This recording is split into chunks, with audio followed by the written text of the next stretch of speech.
Integrity Watch Afghanistan is an Afghan civil society organization. It started off in 2006 and we work to mobilize community members to hold the Afghan government accountable.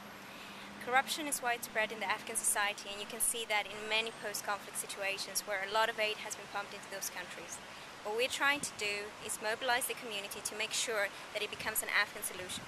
It's Afghan citizens towards Afghan government, and it's supposed to be a joint collaboration effort, not to criticize each other, not to create conflict, but rather to constructively come together for good solutions. So it's the courts and its Ministry of Justice.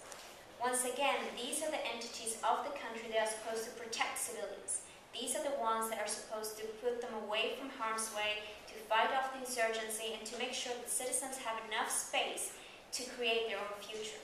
If corruption threatens, particularly these two sectors, we already have a hampering of why Afghanistan is not going forward. 70% of the population are sure that when they pay a bribe, they will acquire that service. What that means is that corruption has now been so institutionalized within the government that people are trusting corruption to give them or deliver them the service that they're looking for.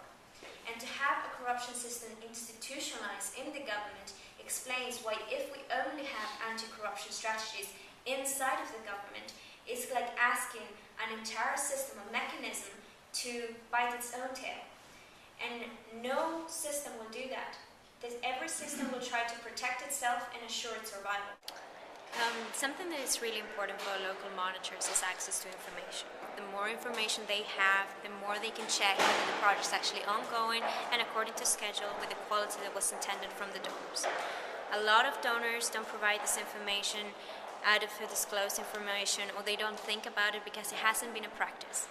However, with the U.S. Army Corps of Engineers, in example of Bagram and Parwan province, they provided the information, the bill of quantity to the local population.